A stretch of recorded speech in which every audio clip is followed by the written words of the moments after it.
Привет, дорогие друзья, это новый Федери Влог. В комментариях вы много раз писали: хватит рассказывать только про других. Расскажите о себе. Вы просили, мы услышали. Сегодня мы расскажем про Федери Agency. Мы пойдем к нашим сотрудникам, мы пойдем к нашим клиентам. Вскроем самое сокровенное прямо сейчас.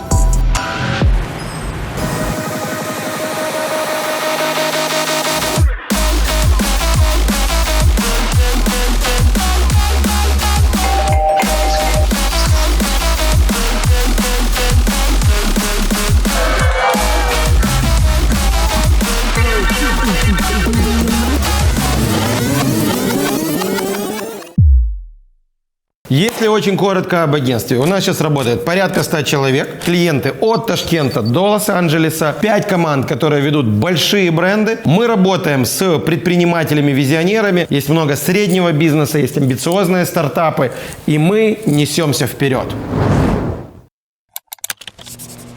Чем отличается Федери от других агентств? Мы Marketing and Innovations Agency. И связано это как раз с тем, что то, что мы делаем, это продукт, который выдает агентство Федери, скажем так, реклама это является, может быть, процентов на 30. Главная мысль, вокруг которой вообще строилось агентство, это быть дизайнерами не логотипа, а нового мира. Когда ты можешь прикоснуться, повлиять, запустить свои руки вовнутрь продукта и фактически создавать то, чем сам будешь пользоваться, и чем будут пользоваться миллионы других людей. На самом деле креативность – это не придумывание сценариев, смешных роликов или не какие-то там дизайны. Это создание нового. Я руководил агентством единолично больше 10 лет, и для меня там самый большой шаг с точки зрения агентства в 2021 году – это появление дракона. Что это значит? Что сейчас все стратегические решения мы принимаем втроем. Я, Макс, Валик. А парни сами руководят агентством. Валик в агентстве уже больше, по-моему, 8 лет. Он пришел менеджером по дизайну, потом занимался автоматизацией, потом делал большие проекты. И вот по сумме факторов он такая старая, зрелая звезда. Все очень сильно меняется. Он даже чуть-чуть старше меня, но зато он музыкант. Он играет в группе «Вагоновожатые», и поэтому очень часто у него в сторис можно видеть не просто съемки роликов для агентства, а то, как беснуется публика. И раньше он работал в шведской IT-компании в городе Харькове, а до этого был лидером группы, которая называлась «Люк». Дико творческая личность. А Макс – наша молодая сверхбыстрая звезда, потому что Макс пришел аналитиком, потом стал заинтересовался customer experience, возглавил отдел CX и сейчас увлекается борьбой. Вечно приходит чуть-чуть такой согнутый, потому что кого-то поборол. Против его трезубцев вряд ли кто устоит.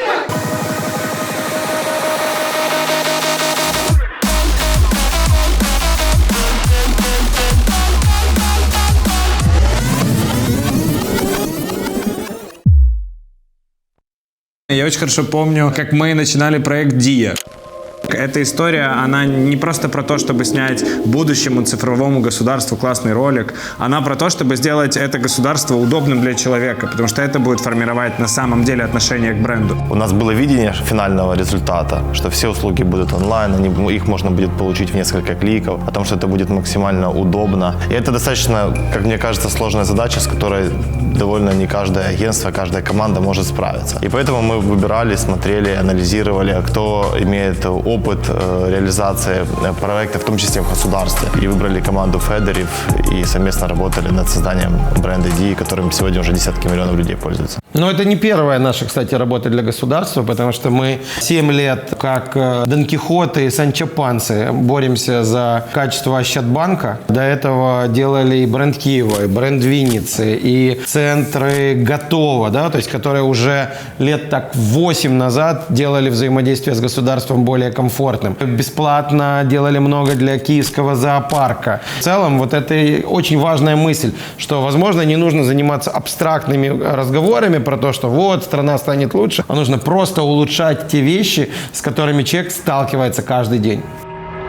Ми створюємо цифрову державу, у центрі якої ти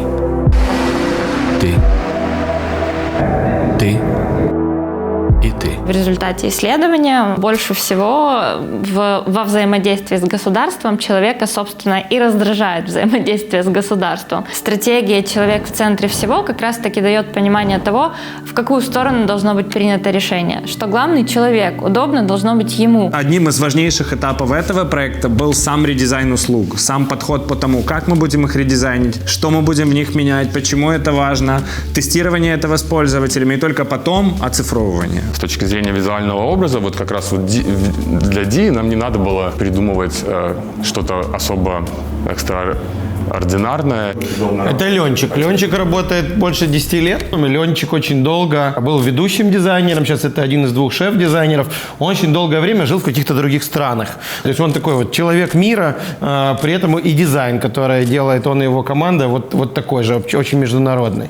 Самое главное требование к этому всему – это то, что с этим должно быть удобно работать. Поэтому тут на первое место, естественно, становилась вся визуальная система. Мы потратили много времени на разработку шрифтов. Конечно же, я не могу не восторгаться подходом к дизайну федерів, потому что дизайн-концепт DIA, тот стиль, который мы получили, те шрифты, которые мы получили. Сейчас ими пользуются не только там Министерство цифровой трансформации, бренд DIA, а пользуются достаточно много государственных органов, компаний, рекламных кампаний происходит. Коммуникация DIA, она тоже была своего рода прорывом, потому что в Украине, в принципе, госструктуры, если коммуницировали, они коммуницировали очень как-то функционально и при этом бюрократично. А здесь мы попытались очеловечить сам продукт и рассказать об этом обычными человеческими словами, чтобы люди поняли, в чем для них выгода и улучшение от того, что происходит в настоящий момент. И ролик сам получился таким очень нетипичным для госкоммуникации. Ми створюємо прозору державу для людей.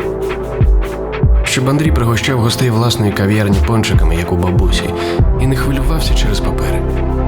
Щоб Марині, якій тільки запитати, більше не треба було нічого запитувати. На самом деле этот ролик мы снимали на пленку, то есть это не стилизация под пленку, это настоящая 16-миллиметровая пленка. И это тоже добавило такой жизни и теплоты на самом деле, что государство – это не какой-то там монстр. Государство становится сервисом. Пленка передавала эту близость, ощущение, что мы понимаем все эти твои бытовые трудности. Классно было бы их решить максимально просто и keep living your life, а не стоять в очередях и ругаться с какими-то людьми, которые говорят на бюрократическом. Тому ми починаємо зміни. Щоб росли маленькі сімейні справи, а великі стартапи ставали ще більшими. Щоб люди вірили в силу своїх думок і не боялися стояти на своєму. Щоб менше черги. Щоб більше життя. Щоб було зручно. Щоб то не було. DIA. Зручно, непомітно, людяно. DIA – это вообще такой проект, которым Украина может гордиться. Мы даже получаем там письма из Японии, из Европы. Мы созванивались с консулом Японии. Потому что для многих, скажем так, людей, которые работают в правительствах других стран, то, что сейчас происходит в Украине, за какое время вообще Украина создает этот диджитал-продукт, для них это просто какое-то чудо. Прошло 2 года. DIA пользуется больше 10 миллионов украинцев. Это самый быстро растущий продукт государственный, который был создан. DIA там на первом месте в Apple Store, Play Market по скачиваниям. О DIA говорят правительства других стран. Мы встречались в офисе Apple с Тимом Куком, презентовали ему тоже всю экосистему продуктов. Он был в восторге того, что мы сделали за короткий период времени. Apple приезжает к нам в Украину, мы реализуем совместный проект по переписи населения. У нас есть совместный проект там, по развитию в IT-ветеранов. Вот сейчас у нас есть результаты по тому, как люди реально пользуются услугами, которые мы передизайнили. И рост открытия ФОПов онлайн, он кратный, потому что теперь это 16 полей, а раньше это было 78 полей в самой минимальной версии. Ну и это ощутимая разница. Помимо там, самого сокращения количества полей, мы работали еще с friendly tone of voice. Ну, то есть человеку должно быть понятно, что он делает на этом шаге, что он будет делать на следующем шаге. После того, как человек открывает ФОП, государство его благодарит. Вот это вот человек в центре всего. Для меня это не первый опыт работы с командой федерів. Федерів продолжает побеждать в креативом среди других агентств, 24/7 на связи. Очень важно, что реализация проекта за короткий период времени. Все это про команду федерів. Третий. Привет. Все.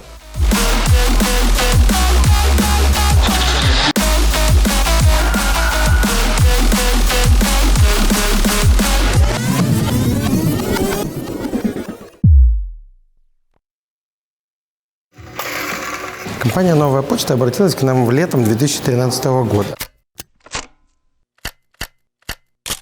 Нас пригласили принять участие в тендере для разработки наружной рекламы для конечных потребителей. Мы сказали две вещи. Первое, что мы не участвуем в тендерах. Второе, что им не нужна наружная реклама для конечных потребителей. Эти обе вещи компанию сильно удивили. Мы месяц из-за этого не общались. Потом они нас пригласили в офис. Мы ударили по рукам. Почему мы не участвуем в тендерах? Ну, на самом деле, суть же не в том, что мы какие-то особо гордые или такие снобские, а в том, что сам тендер нарушает главную нашу философию и методологию. Это философия сотворчества. А если в тендер, то вот нам пришлют какую-то бумажку, мы должны что-то порисовать и играть в игру угадали, не угадали. Нам это не нужно. У нас достаточно клиентов, которые нам доверяют, с которыми мы вместе делаем уникальное. Собственники «Новой почты» поняли, что они готовы выходить к конечному потребителю. Они были готовы на все.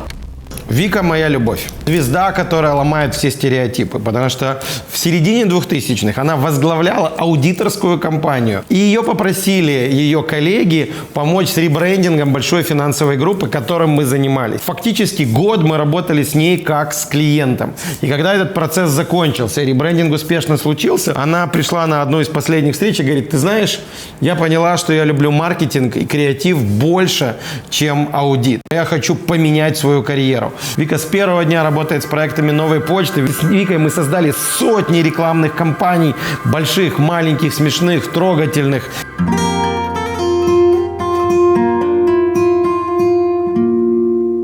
Сначала нам сказали, что можно делать все, что угодно, только, пожалуйста, не трогайте наш старый логотип, сургучную печать. Потом прямо на встрече было принято новое позиционирование «Доставка будущего». И мы сказали: ну, смотрите, если доставка будущего, то сургучная печать, ну, не очень. И они очень любили этот логотип, но он должен либо поддерживать эту бизнес-модель, либо хотя бы с ней не спорить. Собственно, вот это и была основная цель. Если мы понимаем, что мы идем в будущее, то, наверное, странно тянуть с собой что-то из прошлого.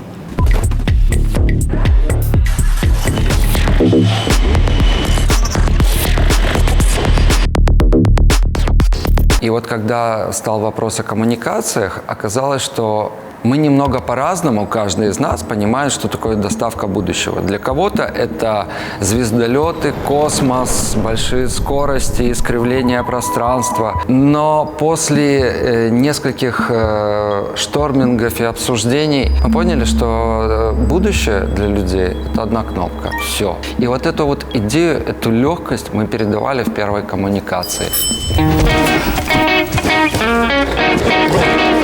The day we met, the sky was blue and you were in your black tights. Now you're right here sitting in my room. I see your face and I can feel your lips. I like your tricks and even if the sky is falling down, I don't wanna know it's falling down, but I don't wanna know if the world blows up tomorrow.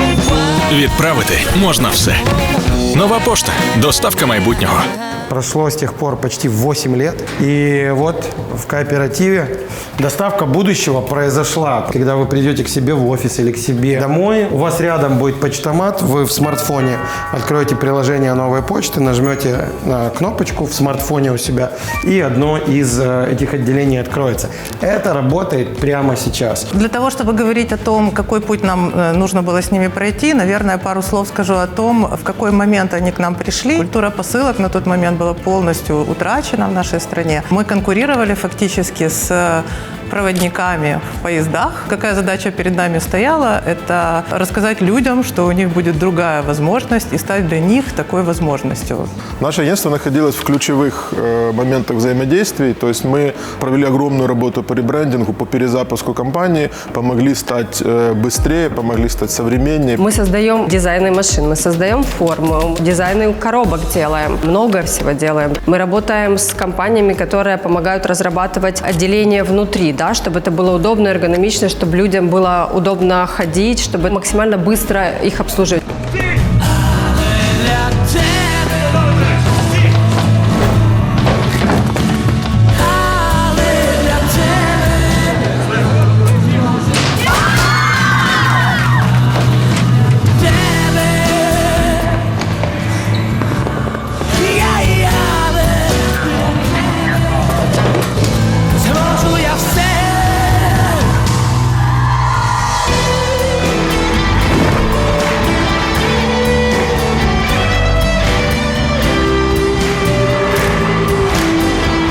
пошта.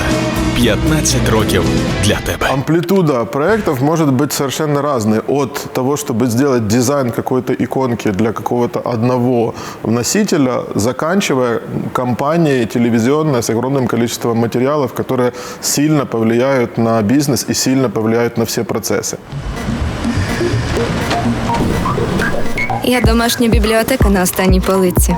Я ключ на 12, коли він так потрібен. Я сміливих ідей редактор. І той, хто подумав про завтра. Это реальная история жизни коробки. У каждого человека дома есть коробка новой почты, обязательно. И мы понимаем, насколько новая почта вошла в нашу жизнь. Что, чуваки, вам удобно? Как мы близко к людям. Это очень важно. И вот это у нас прямо глубоко в сердце лежит, и мы хотели этим поделиться. В этом году 20 лет новой почте было, и мы придумали новый формат, сделать корпоративное видео в виде мультфільму. Колись усе доставляли тільки дракони. Але тут приїхали двоє і сказали: тепер усе будемо возити ми. Цель была просто и схематично объяснить, как оно из другого происходит. То есть на пальцах, как ребенку, большинство анимации в изометрии, мы видим какие-то объяснялки. А когда мы выпустили это в эфир и поняли, что не только нам и клиенту, а еще и потребителю, а зрителю просто в YouTube тоже нравится это как продукт, не связанный с рекламой, мы были просто счастливы. И вот это реально комплекс коммуникационный, который мы вот проводили, работали, да, это и логотип, и наша коммуникация, и работа самого клиента, и отделение, все. Это все в комплексе дает вот этот вот результат. То есть то, что было в 2012 году, совершенно невозможно сравнить с тем, что есть в 2021. Тогда мы все придумали, что новая почта – это доставка будущего, и вот все эти годы мы это подтверждали. У нас на самом деле в агентстве работает гений. Это Виталик Профилев и его команда дизайнеров. Вот это наш ресепшн, который символизирует современный мир контента, да, который вот в этих вот опутывающих нас проводах цифрового мира все равно коннектит что-то хорошее с чем-то простым, сложным. И иногда, знаете, вот ты проходишь здесь полсекунды, а потом думаешь: фак, это же мы сделали 7 лет назад, а как круто выглядит.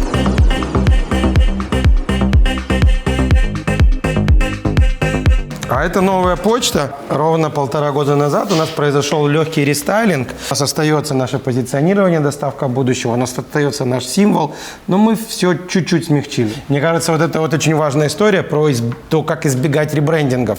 Постоянно делать маленькие, малозаметные изменения, которые позволяют бренду оставаться актуальным. She's been trying not to think that it all could fold. No, she never. От халепа. Не можу приїхати цього разу. Але я знаю, про що мріють мої улюблені онуки. Відкривайте. Все, як домовлялися. Тільки батькам не кажіть, що це я вам подарував. Відправляй любов. Нова пошта.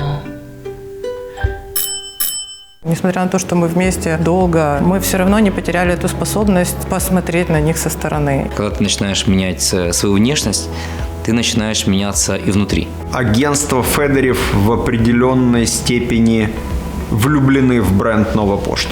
Я, как предприниматель, считаю контракт с агентством Федорев, возможно, лучшей инвестицией в истории новой почты. Это уже какой-то, наверное, симбиоз сотрудничества Федорев и новой почты. Сейчас совершенно точно можно сказать, что новая почта является системополагающим элементом экономики целой страны. Мы боремся за то, чтобы не только у нас с новой почтой как клиентом было взаимопонимание, но и за то, чтобы у клиентов новой почты с ней тоже была любовь и взаимопонимание. Вот у нас получается ролик очень официально. Все такие сидят: добрый день, добрый день, добрый день, добрый день. Как будто мы в банке работаем. Это не так, ребята, вас обманывают.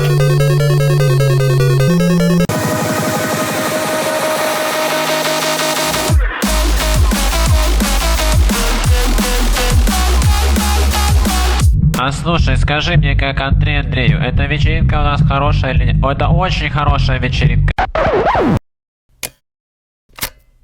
Мой дедушка, он был на самом деле кинорежиссером, документалистом. И когда я был маленьким, я его спрашивал: скажи мне, а в чем твоя профессия? И он мне всегда отвечал: я удовлетворяю свое собственное любопытство за государственный счет. Так вот, я могу сказать так, что моя профессия очень похожа. Вот это узбекский плов, консервированный, который я купил в магазине «Корзинка», который является абсолютным лидером фуд-ритейла Узбекистана и который является нашим клиентом. Какая же это гигантская роскошь погрузиться глубоко в понимание какой-то другой культуры.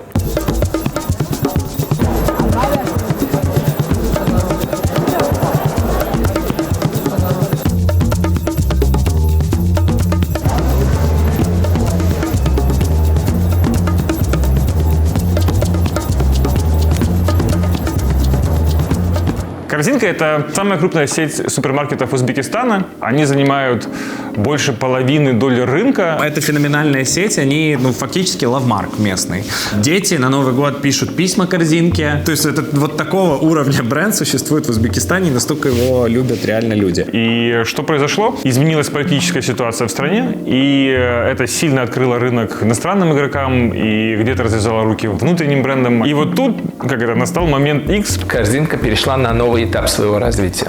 Нам нужно было новое видение, новое понимание, новое позиционирование. И вопросы позиционирования и ребрендинга мы поручили Федоров, потому что мы знаем, большая работа или маленькая, его должны делать специалисты. После утверждения нашего общего видения проекта собрались и полетели 12-часовой, даже 13-часовой перелет, потому что очень важно было погрузиться в эту среду и посмотреть, как там люди живут.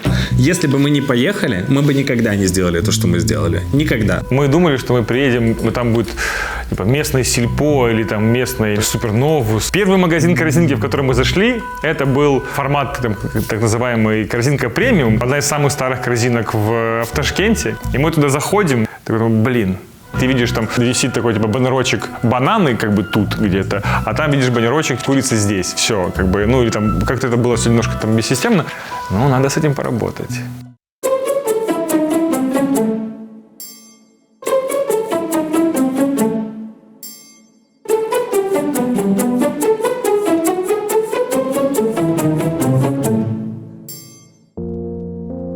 Раннего утра до поздней ночи мы ездили по всему Ташкенту. Мы общались с людьми, мы ходили по супермаркетам нашего клиента, по конкурентам. Проект сделать круто не получится, не погружаясь в бизнес таким образом. Мы отдельно исследовали персонал. Это буквально кассиры в некоторых магазинах, менеджеры по закупкам. Эти люди видят тысячи людей, контактируют с тысячами людей и могут взаимодействовать с ними и рассказывать нам о проблемах, которые возникают. Мы проводили мистери-шоппинг и модельные закупки. Мы фактически формировали сценарий, по которому отправляли респондента закупиться в магазине. И смотрели, как он это делает, какие возникают проблемы. Вот это обойти все. Да. Ага. Сразу. Ага. Мы интервьюировали самих людей, которые покупают регулярно, которые недавно столкнулись с проблемой в корзинке, которые переключились с одного магазина на корзинку для того, чтобы покупать теперь там. И в рамках этого мы фактически смогли получить хеликоптер-овервью того, как вообще происходит путь человека по магазинам корзинки, какие улучшения мы можем уже сейчас взять и сделать для того, чтобы решить боли, которые возникают у клиентов. Люди страдают каждую субботу или каждое воскресенье, потому что им нужно вставать в 4-5 утра и максимально быстро ехать на базар, чтобы купить самое свеженькое, самое дешевенькое и потратить на это целый день. Супермаркеты с точки зрения мест покупки занимают всего 10% рынка, а 90% это фактически базары. Главный инсайт, когда человек говорит, что я прихожу в корзинку, и по ощущениям это как будто я прихожу в аэропорт перед отлетом куда-то в отпуск или когда возвращаюсь. Потому что ты приходишь, там все такое свеженькое, красивенькое, но никакой толкучки. И это была часть качественного исследования, на котором мы сформулировали гипотезы. Потому что корзинка — это как раз то место, которое решает эту боль, которая есть у людей с базарами. А с другой стороны, когда они приходят в корзинку, это реально радость для них. И мы вот это вытащили и пошли в работу с дизайном и с коммуникацией. Мы разработали слоган для корзинки. Он так звучит: «Все лучше и лучше». Почему? Потому что корзинка меняются для того, чтобы каждый раз, приходя в магазин, ты испытывал вот это вот ощущение радости или там удовлетворения. Как сунуть удовольствие и радость в магазины? На самом деле очень просто. Через дизайн, плюс коммуникация. Даже то, как выглядят ценники, то, как выглядят посты в социальных сетях. Бренд же он как человек. То, как он говорит, как он выглядит, это и помогает потребителю понять, а какой же он. Дизайн объективно был устаревший, но самое главное, за 25 лет люди начали называть тележки в супермаркетах во всех. Не тележки, а корзинки. Потому что, видите иконку, там как бы какой-то объект, написано корзинка. Ну, значит, это, наверное, корзинка. И эта корзинка, это был, кажется, такой бренд-атрибут, узнаваемый, и нам нельзя было его потерять. Все, что мы могли сделать, это обновить его таким образом, чтобы он отражал наше новое позиционирование вот этого супермаркета радости или супермаркета удовольствия. И за время совместной работы с агентством мы ощутили, насколько наша внутренняя команда усилилась, стала еще более в потоке событий, все, которые происходят в компании, в особенности, когда мы говорим об изменениях и улучшениях. Очень крутая команда клиента. С ними очень приятно работать. Они вот смотрят в ту же сторону, куда смотрим и мы. С ними очень легко в коммуникации. Но и тут масштаб изменений. 25 лет бренд существовал, бизнес существовал, рос. И этому крутому бренду мы помогли и продолжаем помогать еще больше вырасти. А это наш план. Мы хотим вырасти в 2 раза. И это классно, что на этом этапе мы подготовили все материалы для того, чтобы новые корзинки открывались уже в новом формате, в новом дизайне, в новой коммуникации. Гигантский, большой, классный проект. Отдельный элемент моей гордости, что происходит нечасто, мы разработали им уникальный шрифт, причем на самом деле 2, акцентный, больше для каких-то там акцентов и для основных там текстов другой шрифт, полностью с нуля. Это, кстати, такие вещи, которые они остаются незаметными, но играют достаточно большую роль. Например, свой шрифт — это тоже очень сильный инструмент, который сильно упрощает в дальнейшем работу. Иногда и удешевляет ее тоже, потому что на любой плоскости пишется одно слово, и, по сути, там уже есть этот бренд. Когда поехали в Ташкент, презентовали идентику и позиционирование на большом мероприятии, реакция была поразительной. То есть аплодисменты, овации. Кажется, у меня впервые в жизни я вижу, что произошел ребрендинг, и в комментариях: блин, классно обновились, очень круто сделали, стало по эмоции позитивным и радостным. А, собственно, мы же бренд про эмоцию и радость. И как бы вроде бы похоже на Perfect Match. 25 лет делаем все быстрее и быстрее. А скоро еще быстрее.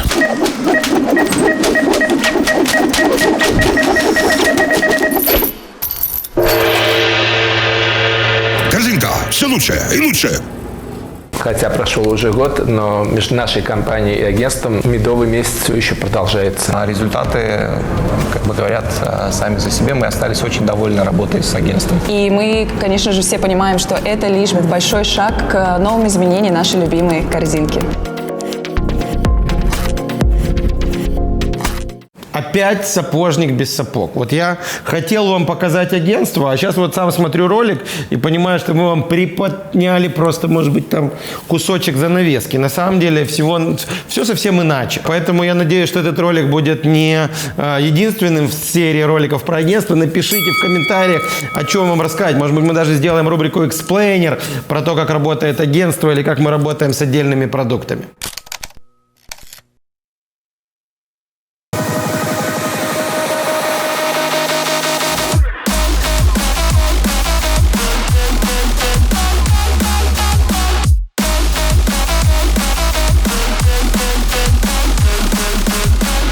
Вот мне интересно, с какой секунды вы поймете, о каком проекте я говорю? Розетка.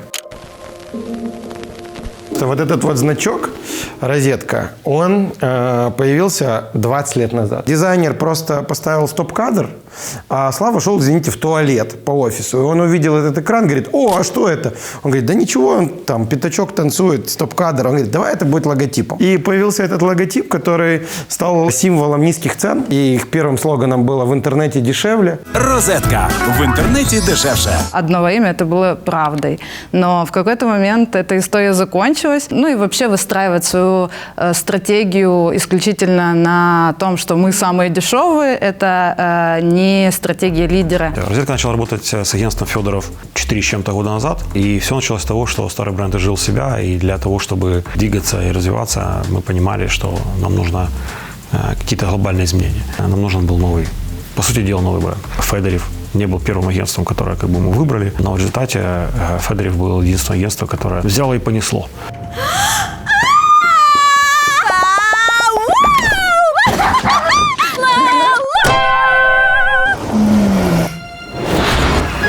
Не дякуйте. Розетка. Щоразу, що треба. На данный момент мы работаем на платформе «Щоразу як треба». Наверняка все помнят, что еще недавно было «Щоразу що треба». Там мы в первую очередь продвигали ассортимент.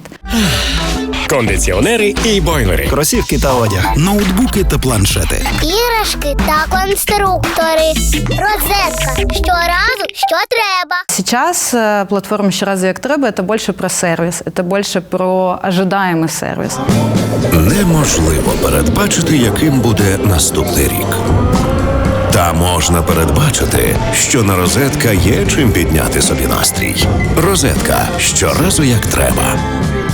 Мы являемся адвокатами потребителя, и мы погружаемся в бизнес с точки зрения того, как этот бизнес работает для человека. Наиболее сложная часть работы с розеткой – быть консистент, быть не такими, как все, и все время выдумывать что-нибудь новое. Мы любим челленджи, и поэтому нам классно, когда есть какие-то трудности, которые мы все-таки можем преодолеть. Круто работать с такими клиентами, как Розетка, то, что, по сути, становится частью поп-культуры. Практически все, что ты делаешь. Бывает, рассказывают люди, у которых есть дети, сотрудники, что дети там поют какую-то песенку, которую они услышали, собственно, в рекламе Розетки и так далее.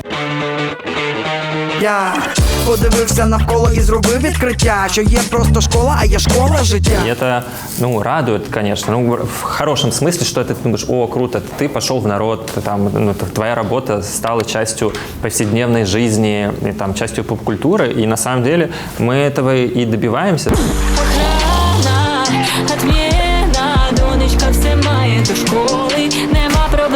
Одним из самых важных решений, которые мы принимали в рамках этого проекта, было очень простое решение – избавляться ли от смайлика. Писали запросы: ребята, уберите этот ужасный смайлик. Тут очень важно понимать, что если вы работаете с брендом, вы должны думать в первую очередь не о симпатичности и о такой, знаете, приятной нейтральности, чтобы никого не задеть, никого не обидеть, а наоборот, есть ли у вас крючок, есть ли у вашего бренда заноза, есть ли что-то, с помощью чего вас безошибочно, мгновенно узнают. И мы приняли решение не убивать.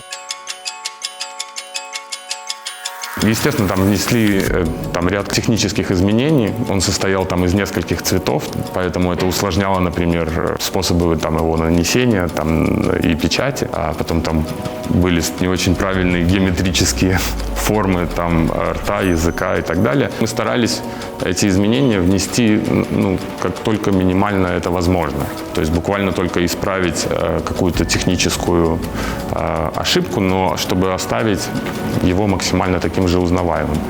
И вот происходит день Ч, день запуска. Открывается эта верфь, и все такие: какой ужас, как они могли это сделать? Почему они не убрали смайлика? У них был шанс, но они его оставили. Вы преступники, Федоров. В общем-то, и это такой сложный эмоциональный момент в команде, да, когда клиент молчит. Если честно, я реагировал смешанно. С одной стороны, мы не ожидали, что будет много хейта. С другой стороны, в этом плане хейт – это хорошо, потому что означает, что мы уже на тот момент были очень значимыми в жизни большого части людей, и им было не все равно. Но с третьей стороны, надо понимать, что изменения же не только в цвете логотипа или в шрифте. То есть изменений очень много, и большинство этих изменений сразу незаметно, и люди не осознают, не обращают внимания и так далее. Поэтому мы относились к хейту спокойно. А потом проходит 3 года, Мы успешно работаем с клиентом. Клиент растет быстрее, чем любые другие онлайн-площадки. Мы видим, насколько растет лояльность покупателя, насколько они начинают воспринимать розетку как главное место покупки, идут туда, а не в Google, когда начинают искать что-либо. И мы понимаем, что вот эта вот стратегия «Що разу, що треба», которая постепенно стала стратегией «Що разу, як треба», она начинает работать. А потом розетка выходит в офлайн, за 1 год открывает больше 100 магазинов.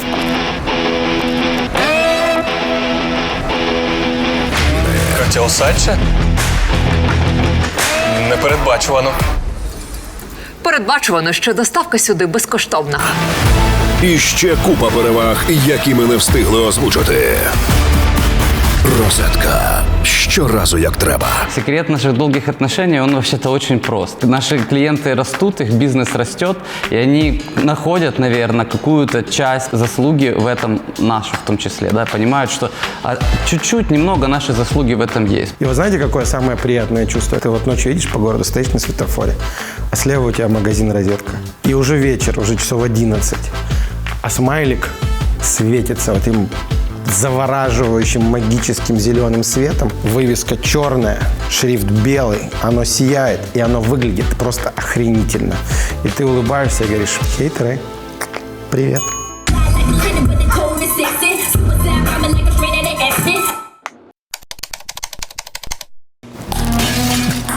Я попал оператору в голову. Сила бренда. В креативных агентствах считается, что нужен теннисный стол. Каждый день кто-то играет. Играет в 100 тысяч миллионов раз лучше, чем я. Поэтому лучше я вам расскажу про кейс Бодо. То як враження? Незвичніше за незвичне. Бодо. Буде вау. Бодо – это пример не очень большой компании, как минимум на старте, которая занималась, я бы это назвал, истинным маркетингом, потому что продавала эмоции в чистом виде, продавала подарки, продавала впечатления. Вы увидите, как все это начиналось. Диви, який сміливець. Але навіть він не такий сміливий, щоб дарувати банальні подарунки. Тому він дарує Бодо. Сотні вражень на сайті Бодо, щоб ваші почуття ніколи не згасали. Бодо. Буде вау. Сегодня мы снимаем, наверное, уже какую 6-ю рекламную кампанию для нашего суперклиента компании Бодо. Сегодня мы снимаем новогодний флайт, а также флайт на 14-8 февраля. Мы уже с брендом Бодо работаем 4-й год, и за это время нам удалось выработать такой определенный стиль, очень узнаваемый, который очень помогает бренду выделяться на рынке. Мы в агентство приходим, по сути, за 2 задачами. Одна задача – это про креатив, и вторая задача – это создать что-то новое, что выходит за рамки текущей реальности. Это очень интересный проект. Мы проводили ресерч, общались с людьми о том, как они дарят подарки. А как ты выбираешь подарок маме? А как выбираешь подарок девушке? А отличается ли эта процедура? Разобравшись с этим всем, у нас появилось достаточно комплексное понимание того, что нам нужно делать. И с точки зрения продукта, и с точки зрения бренда и коммуникации. У нас даже первый ролик была идея в перетягивании подарка, что такой классный подарок, который не хочется отдавать. И мы за собой заслабили территорию подарка. Но дальше, развиваясь брендом, через подарки впечатления, сейчас пришли к тому, что мы продаем впечатление Бодо, потому что все уже понимают, что это подарки. Битви на мечах, на фотосесії і гайда їсти тако. Враження в подарунок Бодо буде вау. С Бодо мы на самом деле куражимся по-хорошему. Да, и кажется, что у нас какой-то perfect match образовался со временем с клиентом. И клиент видит результат, идет навстречу, соглашается на классные, яркие, немного безумные идеи. Конечно же, мы снимаем самую заметную рекламу для Бодо, но не только в этом успех компании, а и в том, что опыт, который получает клиент на сайте, как с ним работает сервис-отдел и так далее, это очень важно, и, собственно, в этом секрет успеха. У нас была огромная часть работы, проделанная именно потому, чтобы дать рекомендации о том, как поменять саму подачу впечатлений, как перепаковать коробку, в которой они дарятся, как изменить преподношение этих впечатлений на сайте, описание, фотографии. И это тоже стратегия коммуникации, но она не связана непосредственно с рекламной кампанией. Она связана непосредственно с тем, как бренд коммуницирует ежедневно со своим потребителем на своем сайте, в своих точках, где они получают впечатления, эти люди. Когда мы начали работать с компанией Бодо, мы мы предложили им и обосновали, почему им нужно полностью переделать сайт, полностью. И это, опять-таки, не просто там какое-то голословное погружение в бизнес, это то, как мы помогаем клиенту изменить свой бизнес в связи с потребностью конечного потребителя. И хотя я не люблю слово «конечный потребитель», люблю слово «люди». Это реально работает. Я не могу называть их прямые результаты, но это кратный рост. Я думаю, все с их стороны хэппи, учитывая, что мы до сих пор работаем и будем продолжать работать, я думаю, еще долго. Любий, оце ти мене балуєш. Буде вау. То, что случилось за эти последние годы, можно разделить на три вещи. Первое – это то, что визуально видно потребителю, как поменялся бренд. И, конечно же, здесь ваша большая заслуга. Второе – это какие-то финансовые результаты и результаты в продажах. Мы растем из года в год, даже умудрились вырасти в карантинный год. И самое главное, что для меня лично важно, это то, что я снова влюбился в бренд и в компанию, и у меня появилось много энергии продолжать развиваться.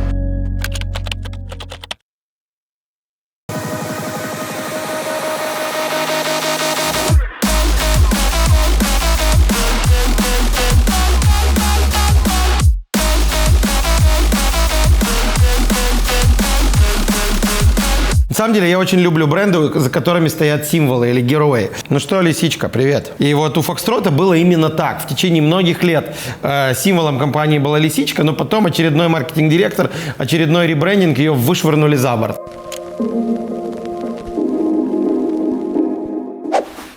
Не знайшов товар у магазині? Ще більше товарів на Foxtrot.ua.